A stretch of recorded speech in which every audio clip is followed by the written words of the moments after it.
கர்த்தருடைய பரிசுத்த நாமத்திற்கு மகிமை உண்டாகட்டும். உங்கள் அனைவரையும் இயேசு கிறிஸ்துவின் இனிய நாமத்தில் வாழ்த்தி வரவேற்கிறேன். இந்த நாளிலும் கூட நம் புதிய மாதத்திற்குள் காலடி வைத்திருக்கிறோம்.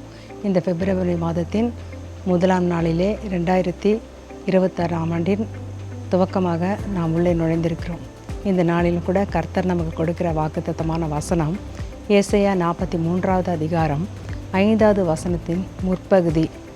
பயப்படாதே, நான் உன்னோடு இருக்கிறேன். என்ன அற்புதமான வசனம்! இந்த உலகத்தில் நம்ம எல்லாரும் ஏதோ ஒரு காரணத்துக்காக பயந்து கொண்டு தான் இருக்கிறோம். எப்படி என்று பார்க்கும்போது குடும்பத்தில் குழப்பங்கள், பயந்த ஒரு சூழ்நிலை, எப்படித்தான் இந்த குடும்பத்தை ஓட்டப் போகிறோமோ, என்ன தான் செய்ய போகிறோமோ, விலைவாசியெல்லாம் ஏறிவிட்டதே, என்ன செய்ய போகிறோம் என்ற ஒரு பயம் எல்லாருக்கும் இருக்கத்தான் செய்கிறது.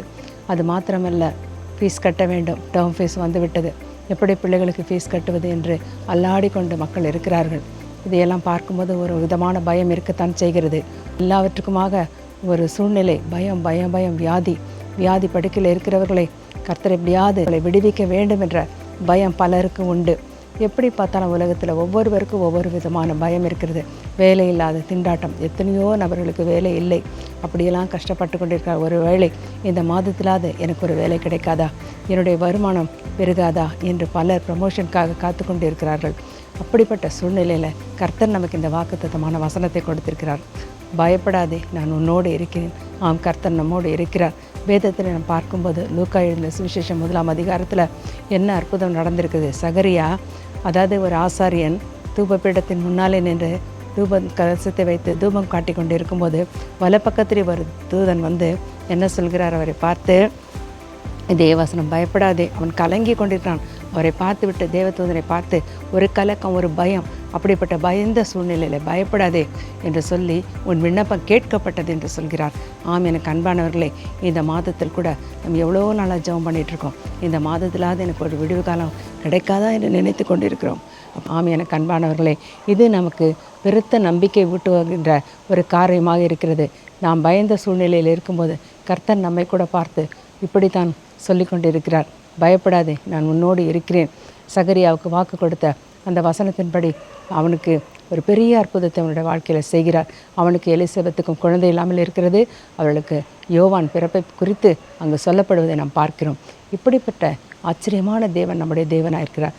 ஏன்னா அதே அதிகாரத்தில் மீண்டுமாக நாம் பார்க்கும்போது மரியாள் என்ன செய்கிறாள், தேவதூதனை பார்த்து கலங்கி நிற்கின்ற வேளையிலே தேவதூதன் அவளை பார்த்து பயப்படாதே என்று சொல்லி, நீ கிருபை பெற்றாய், தேவனிடத்தில் கிருபை பெற்றாய் என்ற வார்த்தையை சொல்கிறார். ஆம், எனக்கு அன்பானவர்களே, தேவ கிருபை கூட நமக்கு தேவைப்படும். எபேசியர் 2ஆம் அதிகாரம் 8ஆம் வசனத்தை பார்க்கும்போது, கிருபையினால் விசுவாசத்தை கொண்டு ரட்சிக்கப்பட்டீர்கள், இது தேவனுடைய ஈவு, இது உங்களால் உண்டானதல்ல, இது தேவனுடைய ஈவு என்று பார்க்கிறோம். ஆம், அந்த ஈவு நமக்கு கிடைக்க வேண்டிய ஈவு என்றால் ஒரு கிஃப்ட்டு நமக்கு கிடைக்கணும். அப்படிப்பட்ட கிஃப்ட்டு அந்த கிருபை நமக்கு கிடைச்சிச்சுன்னா கர்த்தர் நம்முடைய ஜெபத்தை கேட்பார். ஹல்லேலூயா!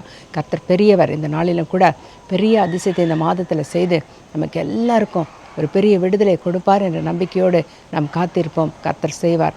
பயப்படாதே, நான் உன்னோடு இருக்கிறேன் என்ற வார்த்தையை சொல்லி நம்மை ஆற்றி தேற்றுகிற தேவன், தேற்றற வாழ நம்மோடு இருக்கும்போது நாம் ஏன் பயப்பட வேண்டும்? எதற்கும் நாம் பயப்பட வேண்டிய அவசியம் இல்லை. கர்த்தர் நம்மோடு இருக்கிறார். கர்த்தர் இந்த மாதம் முழுதும் நம்மளை கைப்பிடித்து நடத்துவார். நம்பிக்கையோடு இந்த வசனத்தை சொல்லி, இந்த வார்த்தையை சொல்லி ஜெபியுங்கள். கர்த்தர் உங்களை ஆசீர்வதிப்பார். ஜெபிப்போமா? எங்கள் அன்பின் பரலோக பிதாவே, இந்த நல்ல நேரத்துக்காக நன்றியோடு இடத்தில் வந்திருக்கிறோம். அப்பா, இந்த வேளையிலும் கூட கர்த்தாவே நீர் கொடுத்த அந்த வாக்குத்தத்த வசனத்தை நாங்கள் நினைவு கூறுகிறோம் ராஜா.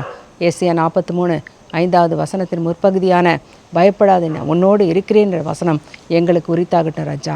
அப்பா, அந்த வசனத்தை பிடித்து நாங்கள் ஜெபிக்கும்போது பெரிய அற்புதத்தை இந்த மாதத்தில் பெற்றுக்கொள்வோம் என்ற நம்பிக்கையோடு ஆண்டவரே வாஞ்சியோடு காத்திருக்கிறோம் ராஜா. அப்படியாக செய்வீராக.